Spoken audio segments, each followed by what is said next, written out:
Amigos do canal Importante é Saber, é com muito prazer que eu volto aqui a fazer vídeo, né?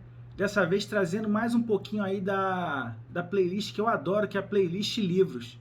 E hoje eu queria falar de um livro que vai misturar, acho que a paixão do brasileiro por algo tão triste que acontece aqui no Brasil até hoje, né?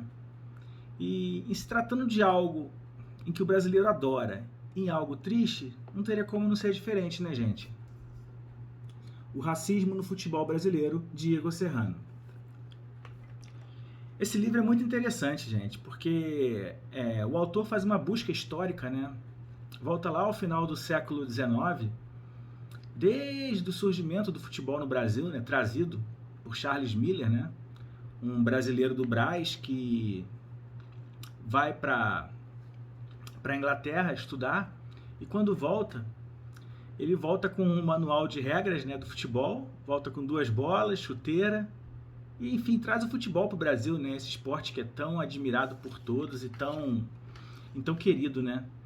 Então é muito interessante, porque ele traz o futebol para o Brasil em 1894, mas o futebol já existia na Inglaterra desde 1863, ou seja, já era um esporte muito difundido e praticado, e sempre pelas elites, né, tal qual viria a ocorrer aqui no Brasil. E é engraçado hoje a gente ainda falar de racismo no futebol, né? O Brasil que teve Jairzinho, Romário, Pelé, o rei do futebol, né? Aldair, Juan, Carlos Alberto Torres, Rivaldo, quantos nomes, Domingos da Guia, quantos nomes, né? A gente viu aí de jogadores negros, craques de bola, Andrade, Adílio, e que integraram, né, nesse esporte que une paixões, que une pessoas das mais diversas camadas sociais, das mais diversas classes econômicas, mas que infelizmente ainda convive com racismo mesmo no século XXI. Então no Brasil não foi o fato da gente ter jogadores dessa envergadura negros demonstrando o quão democrático poderia ser esse esporte para a gente poder dizer que ficou livre desse estigma, né, que é o racismo de um modo geral, não apenas no futebol. Mas o livro, ele traz uma visão geral, né, mas foca no futebol, que é o filão do autor. Ele vai trazer que ele faz um levantamento histórico, fala da primeira partida de futebol no Brasil, fala do primeiro time de futebol a colocar negros para jogar. Muita gente acha que é o Vasco da Gama, mas não é, o Bangu. Bangu, que para quem não é do Rio de Janeiro talvez não conheça, mas Bangu foi marcado por ter uma fábrica de tecelã, de tecidos, a fábrica Bangu.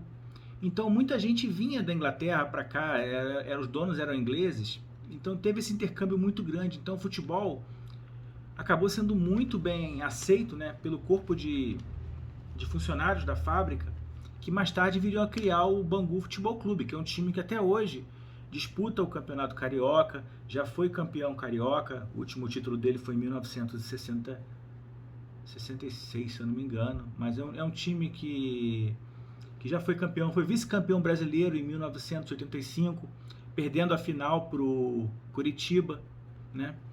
Enfim, é muito interessante, porque o Bangu, ele enfrenta aquela estrutura, né, da elite branca do Rio de Janeiro, então capital federal, e colocam o primeiro negro para jogar num amistoso. Esse amistoso, o Bangu vence por 5-3 contra o Fluminense, né, que era o time da elite carioca, né, elite branca.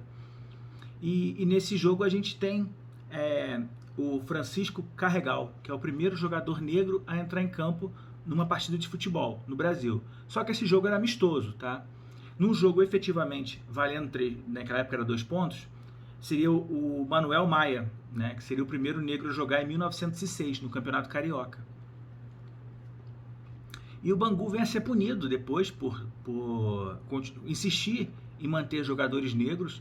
Ele é afastado do campeonato de 1907, mas não abre mão do seu caráter, né, do seu ponto de vista de defender o negro atuando junto com brancos, coisa que naquela época não era comum e era muito difícil de acontecer. E nisso a gente tem mais esse episódio também, né, da exclusão do Bangu do campeonato dos anos seguintes, uma série de polêmicas, enfim.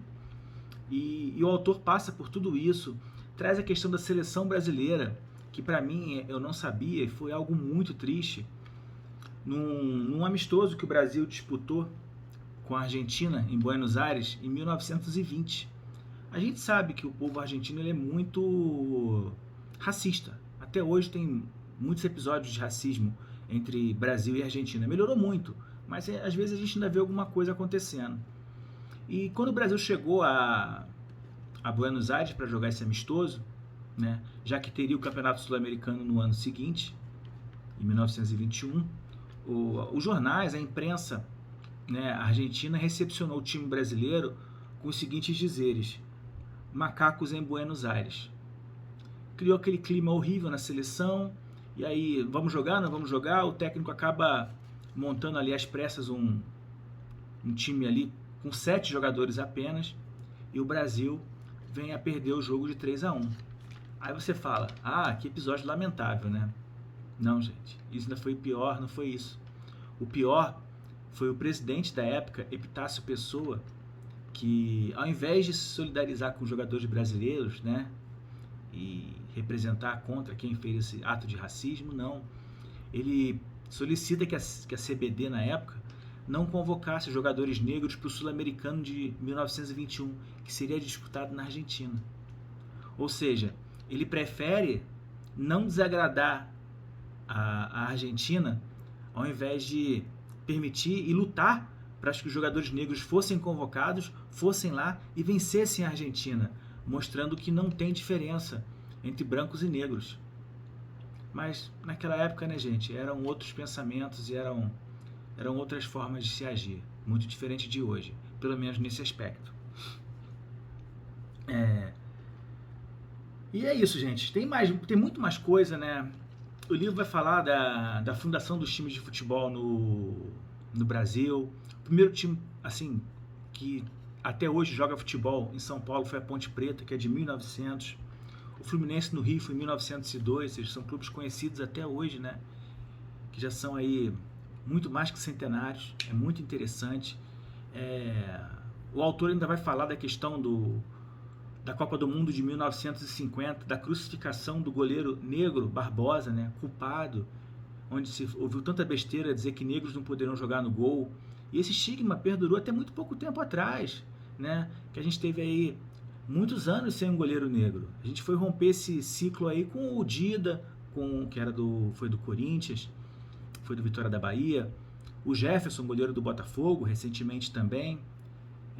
Enfim, a gente teve sempre esse estigma que o goleiro negro não era bom, né, gente? Uma boçalidade, uma imbecilidade sem tamanho. E é isso, gente. Ele vai trazer também outros casos de racismo mais atuais e bem interessante. Eu aconselho vocês a lerem, eu acho que vale muito a pena. O livro é muito bom, tá?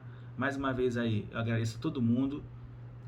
Já somos 308 inscritos, estamos aí seguindo rumo aos 400. Eu só tenho a agradecer a todo mundo que assiste esse canal, que gosta. E quem gostou desse vídeo aí, compartilha, dá o like, se inscreve. É muito importante para mim, gente.